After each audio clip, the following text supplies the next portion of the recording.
Mawubi Yona, spread the word. Kosuana kosu. Now you praise the Lord. Hallelujah. Then you must Mawubi Yona and yes we. Ama wonwa na sami nyenyenye.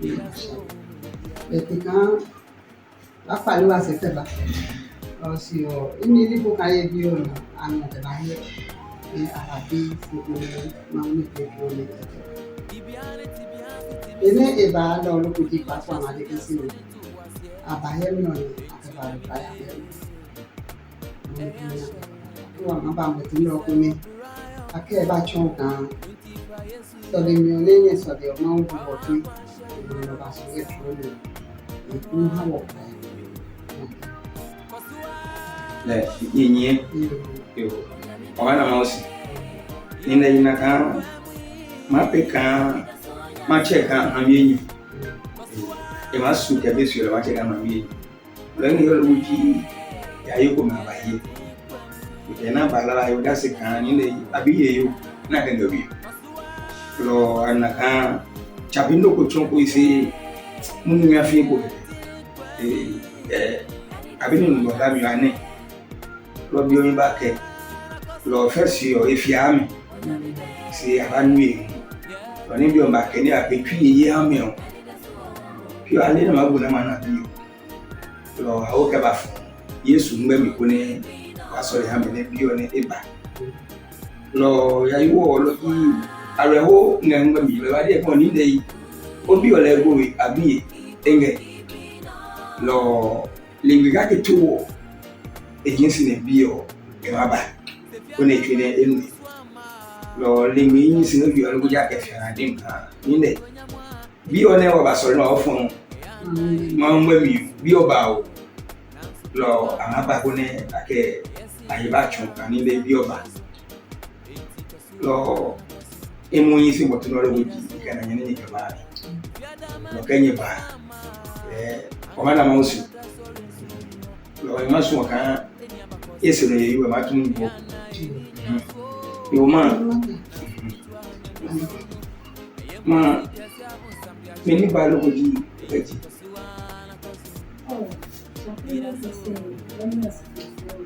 ni motu no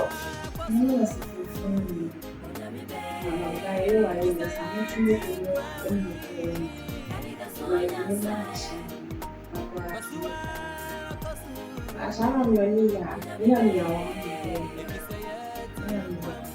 ni wewe cheni ni ya sana kwa cheni ni wewe basi bego ni ba cheni because of people ni la single tipo ya ku wewe bani kwa hiyo ni safi kama ni jo ni mole manga jeni yete mole Oye, sana no baisi. Oye, ni baisi kujipanga. Na ni anyesi sana kwa boso. Boso dem ni image tigo ni siaki. Wala jikutana. Ni leo ni matoka ni kwa na leo na kwa Jadi, alo mati John alo ba se yo mu nyami mo ba pe alo eh o ka ton pande ya le ba ko chene ma wo inene inge no ma wo one no ko ja pe mi be wa che ebe wa le jese to ko ji ene no gbolo mo na ma no pe na je yin pe le je kula pe je han lo ko ji no ikesi. Let's go again we say. Yeah. Anga jinebi aga jinebi odi mbolo kwa wana jinebi ne lulo ibi.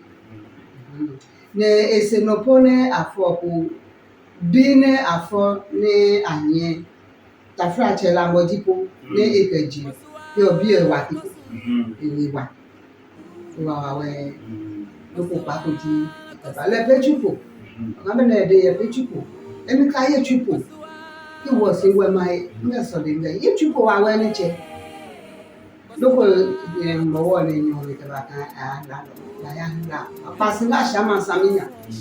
Vangas Padoon in your market, you fear. Black it. Look at you at last. You are a lawyer, my child. What did I go yes, young? Look again, I remember for more for Apple. Oh, yeah, they do. Mami mono. Say chabi nyumune e achi onyangele yolo gudu be ayo mamu. Oh. Chabi nyumu. Odi no go face your can for analytics get no back. E do ice cake. Shaman alimi. Endi e po mata apple na pele matona. E do ice cake. No. Ya na ni kule ashama. Le achele titus. Achele titus in to ni ground. No le yin two time no. No bottle kim it's your ashama at the one station. They can move the no bottle ni Mawubi. Yani mtokea kuchelo. Mtokea anataka kurahisi anisi. Ndio moto ni.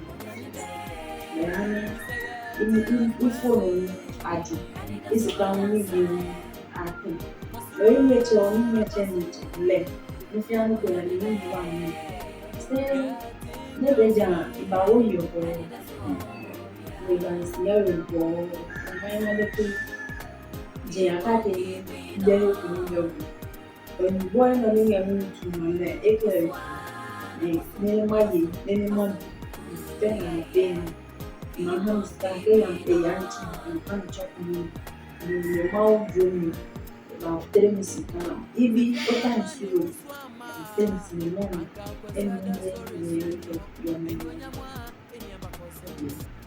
Yo keke bisa di baba une ya yo me chono dia je hebi ye lo ne o en jara hi alo en jawe o ye jara ye jara yo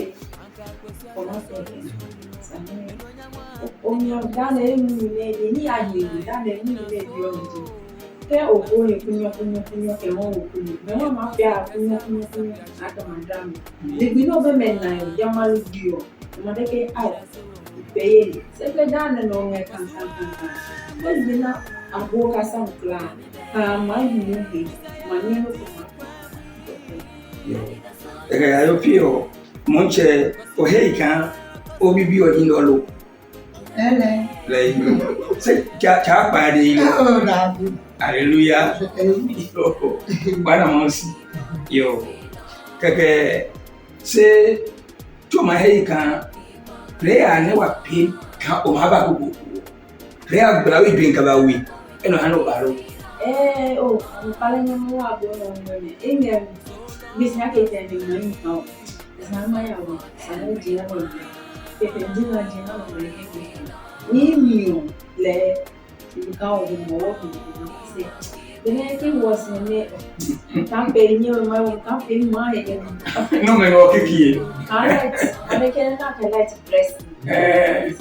Lo ke mama dia ko ni mai kan ko ita de no ke ita de ni ni se ni de ni na se ni ma tu ko le ye ni ina no ko ni de ni ne sa ne ye wa yo ko ma ni inga se ni ma di misale ni de ni kimma misale ke na ko ni ba so ye ko ya mama do no Hola. Yo. Mucho más yo. Pero mini yo bien, o salen bien. Ini saling pelin best.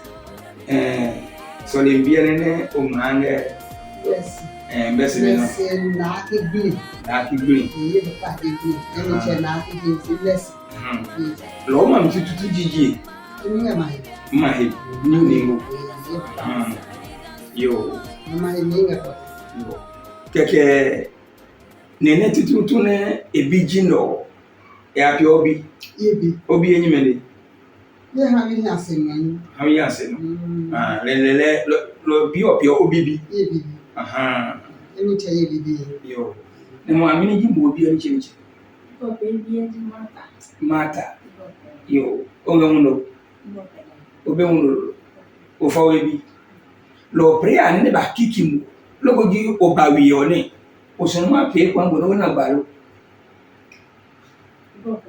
o so ne oba na ga pe o he no ta sane enagba ke ne gbale ma bi no papi lo ma so le hamu ne o ma na gba mana mi mu fan ne e ba bi o si ako da toro ha emla danisme e ga kan kutese ke inu apetese hefu pio o so me isme yo pio fanta no me po aka wa wa asafo mi aka fanta me na me pe ye ni lo ni ko yin wa ko konu lo nga fanta ko ni o se lo jimbo tu le ma na ha ma de lo o ma ke sunu ne no o so fo le josun asafo ko me na hi yo asafo ko me ne ahi imi nga Kristo lo ni ne ya no prime minister asafo ko me na ma pia man sere o se ka yu oswa de pe e ka bi ni meti ahi yo Mawuni chen e mu fan hale ye bi o mu ba ma jane ki nyen ma le ka ye nga cheji no ni amen yo is that matter yo ma le jo here no bande o wa be wan si di aya ka wa mi ne abake kleo ka be anga hiyo pogo no wakra wana gwajo ato munyu e ma mi ma de no ko kana ba ye mi no 7 tabata afole na asiapu apale afole o ke han pale ha me ke ehis sini hiwi sta mauni chunji lori mauni chunyo ayo sika ochuni hanu ne Mawubi Yona che koko ya nge chaji ani mabike gbogbo ehisi ne maule etre lo piti ye lo me no mba ko cho me ne mawucha emi nge Bible kan obupu afoko ehisi ga so le chunya ne Peter Yohane aya so le chunya na ya no bupu afọ de me ke ipa mi pe se ranu ko ha ne ka sika ka ju eto le ko be ade se ne pe na ma de gi etesi ne enye Yesu bie ne le jon amno mo ba fo etesi ne ndo pentikosa bi o le yo mo ori no di yo maka ne ogono na aka Mawubi Yona le quotation le lo so ne ga yi o mi one Acts chapter 3 verse 1 bofo ma wo mi yo etemi bankaki egeli gbe ko piani ngre eten soli mi bi yo Petro ke Yohane nye ke ya soli mi wi yo nyumko ne klo ke ji e fomi mi yin singe soli mi wi yo agbo ne ache agbo samia yo nyange region dali bi yo awo nyumune o ke ba agbo nya ne e baba ni ngani ne ya soli mi wi yo ade bena ena Petro ke Yohane yo na ya soli mi wi yo ebameni se Petro ke Yohane kieleto ne Petro de lekion here wahemi keke ne glocho here mega ne hebroka emana ndoko keje ademi se Petro de lekion ibe sika hiyo lo sikatu se none ingeo lo inga muhayoni nga Yesu Kristo Nazareth no biamio tesi na onye keke ne Petro nu glocho hiyo nindi ne ewo enokedasi amno ne o glocho nande ke epoja nya chuo wale ne erudasi Amen. Amen. You want to know? Enough. Hallelujah. Amen. Amen. Le John ya mami yoko ingepe ni ya mamu. Nengepe ke eno ba no wa sole ho ne ona chanyo. Kaka sika no wa do ko ba ho bi ha ni ba bi yo ke mami. Ana ya jo intro tin ko ni en ba de ke mami. O ko o sole ke ha no. Yoche. No nge o chonsi ka ne ba ha. E ha bu fa. Ne e pe fa. Ne ke ho ga yo ti no ke. Ani mawune ebombu ke bazi gbando onu sikanye mo ha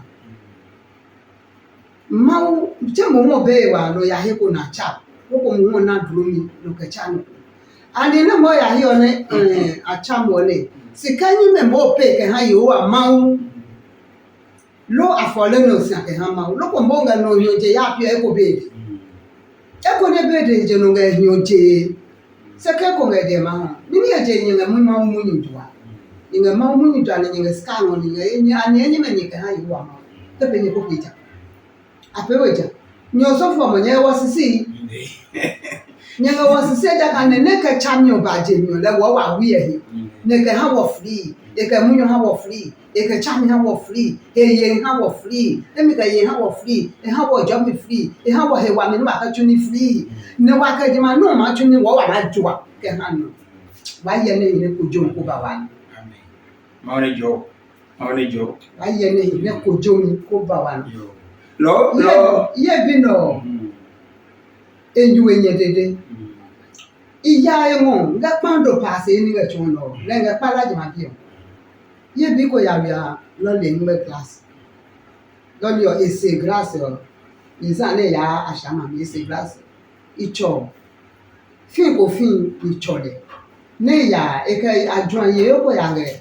Kuno mi je bi oni yo se ni lo le yo e ka class pe juko yo wo te me fi aye bi yo lo ye bi o ba je le to ko ta ni ma hu juko ipon me ya na lo le class mi ya kla je ma li bi o ba ye wo ohia ne ngo wo ye ni wa be ka pe ka ye bi e lo na pa ba ju alo le class han wo ima ye ni wo de ni ke nesi ya no anu bi de bi yo ne e pas kala bu de ka ba ne ba ke a hi han na ko nu o che ta kan to o be na anu o ka wuchu ni su le jon bi bi o tutu ni ato sino ma wo chan ka buye no se ka bi jan je ne ju ko yo egbo e ma mu pi e fo ka ni te bi ke bi o to na e bi yo ye de di o nga ye mi no ni nga de no e ma chonya nuko bubwa yupe ne happy ham ne jama drum yo cheyiro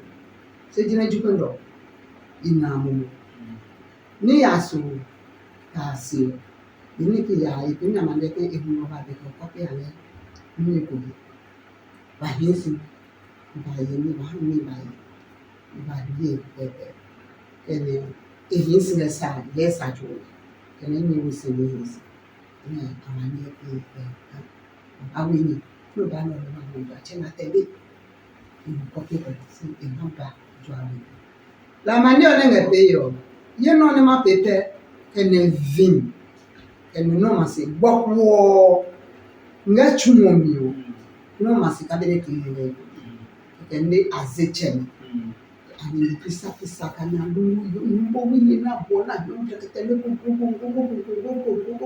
na ngo bla to fa ne bo ka jukwa ko yo ko ngano ni ni ko ka yo ngano ka yo bi o ya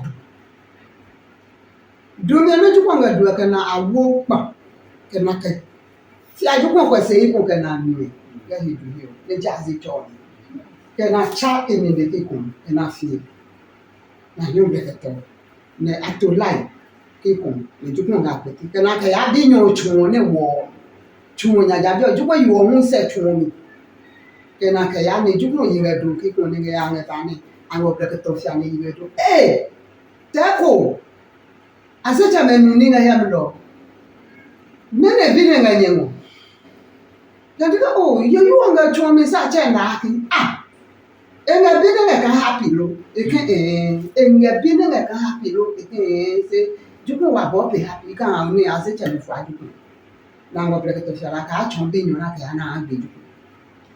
Therefore wa sorry. No wa ka kunju kwendo. Ye bua mi.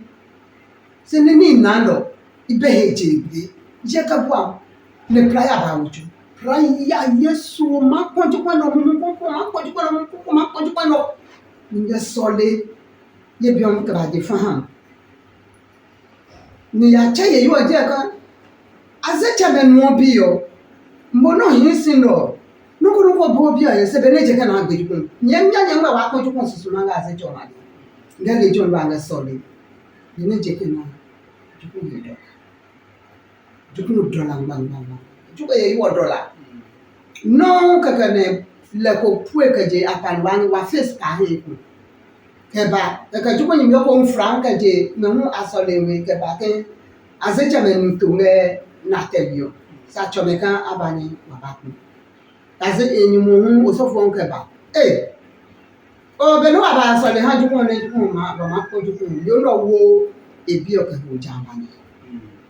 The water will Jaba. in a pando pass. Pass anywhere angle. What you can get it. You know what you walk out. In a day, the same be dining a day, my way young. Can anybody at a table? You are what you walk out, watch away. I say, I beg you won't get it. They do where you okay, I want you walk about. They are what you can make it by the in the work who software name it took about back and the prayer I will show you work a punju as a chum again. Nelly John, ye bra. Any net is a way you can go at a master honey as if I didn't make any and quality meal. Mau pay when me bad on you. Say, vision net Pocaham, the matter consus on my dinner. Juba Yokola Manga, John, I can't tell you to pursue. In a day, they put on them painting a declare, be you a man. Le John Vision by the Pocan, a Wayabi. That's an answer. The John Juba work and you are behind us. Say, need your last meeting, you will be. Yo, Amen. Amen. Amen. Yo, lo nine pure no go be no happy. Nine wa be sika he. Aya kan na ya ma ba hi opu ne aba okita. Afore na sia ku ile me ko de be a sika ke. Lo pure papa ne ma pe ka ke hu ke chonji kan. Yo moji o. Lo nyeje ma he ne nyeba. Lo ma bo de wa we kan ma ha okay yes Lord say ko nyine jasu ma he lo yemu moye ko ne okay yes no ko Lord say ko ne jasu ma he bene nge yino e no je o so ko ni chumi o so fo e ni chumi o na ke mawu e ni chumi o e lo be amen so fo nge ne ma so le ho ka o la nya ka na ba no ma na ka ko ma e ko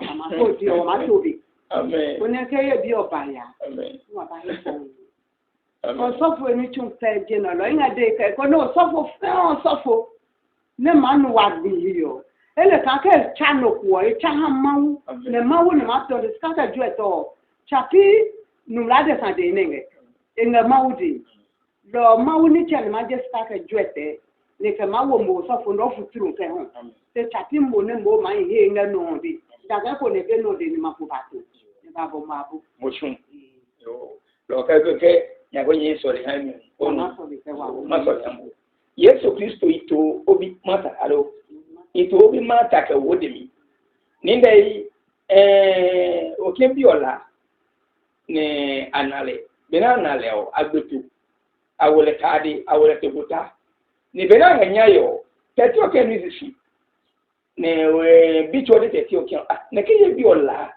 ni nalo le se kwa nyalo nuncho wo bilo ka wodemi mata ke hewi gino ne nenye keche anele na ga rehodo lo aba ocholo enu ide me ke bi ego lo beneka su na bi nyo pepe o bio enaba ni dei Mata eba yasi. Bene ekuli na leo. Aheka chapinu loriche. La afuya we leke mfuya. Lo Yesu ya fomi ne epuasi na we ko mi e prefect to me so. Kaje mu ne ka mata ibibro hamu. Nuncho ni chene hamu ba ni che. Ne oba. Ne odinari okadi. Tota no ko ye prefect to me. Di bring ma che chamasi. Kenye masene maba. Ne ma de ke okatani onyam kepa. La ma che ska we mu ko no senya ka no ko ba hu ipueli. Ya Yesu Kristo la zingo bien. Mata eko mumunu. Sebi helo binu. Ya Yesu Kristo la zingo wa binya. Jesus obiemi. Amen. Amen. Maune ejo nye kura. Maune ejo. Ni ba. Ngayo. Efo ya lo patapata. Ya ho ti to kana ma. Ekibi yelolo. Mo yi mi seni ma. Eye no ko ege. O yi nga we. Da na ki ya blo ni ba. Kwale sani. Ni ni nga we bile. Ye nga blo e ko ni ba. Aye ko. Ni ki bi yo ake ye no e ko di. Ba ga ni wo tisi ya wi. Ni wa yo ni ba je ni. Ni wa yo kana ka o. Numero yi. Tabi pa de. Hallelujah. Amen. Ni nei. Bere ko Kristo te ke di beji o. Ngelo hande wo mi o mi. Bere ka sele menale o. Ahewe. Asusu kana pa ni. Lo yo de me ke o. Le kenye le ka pa de ji. Le nye be no ko ne ayo me hiolo. Akelo nge. Agbo ya no mu. Lo Yesu lo ko kaki. Ne penga hemi na nakaka pa ni. Lo bi mata mo koko ya we ke ba. Tabi pa di. Maune ejo wo pra. Lo nyime oda sio no wa nge yo. Ekumene oyeli musu ka ma ne wa nge di. Lo munendo apio Saturday 23 December AM pepe botu mlene de meeting mu ne teke pa pepe gino ni ne mu de ho ne wa nge December 23 nka bro ya ndo mi ko ni ma ya fo ka ye bro nya se yeto do mi yo nyame so ma ka ye bro nya ne yo tiefuo afem ni tintin ni tete nyina ne se mami yo ti yo ye friend matter there say 4 years ni a wa fifie ni mami ni papa o wie no sa o mo emu no nti mi wo hada kro na ni mami ni mo ba ha na wo mo so ni mami wa fun aye giti asi osi o sofo ibaya yira na boami say na obeji that you say yenji sika wa bo afore amame ma sabi afore amano back maka say o de ontwen na nyakopo be na doye busu mienu wepe ni ba weba abani apa busu nu mienu no enyanso yi mata wa be do fie ntinia ye kan ni say mata wa be fie o oba e no na mama nu ka say oye saman ti o bi sa dia o di wo fie asana wo mu ehun say oye saman na oye nipa abana fa mata odidi o ta ba so fo ni chen enje se mata oye saman e ko bodi na ba ti ye bo mu kaye se ne ba ya mu a bebi to mu so a woni ko busu fie ni edro so no mu nyai na yakobo wa hodi se ni a eham biara no be ya mamu ye da mu asi amen Amen. Lord, call our telephone number line 024 65 72 87 last number 2. WhatsApp number G 0245 44 1040. Kung ala no na mata. Na ona emami ema no na Mawubi Yona ya YouTube. Kwa ya YouTube wo ma Evangelist Mawubi Yona. O mana wo. No ba ni pan na no ni ngeno ya gajiyo. Bene ngaji no ne. Mawubi chumi. Yare se hu ko o ya Facebook o la na Mawubi Yona pe. O mana samata te ema ya Mawubi Yona. Bes Mawubi choni. Ya wini yo so le bibie. O so le mi no ya o ka je so le mi pe. Ya FE. Lord be I will join and we are root of Jesus. Then I will join hallelujah. Is that what I'm telling you? Apostolic Church. Yeah. Lord, class is to give you. Lord, I love him. Allow. Bye bye.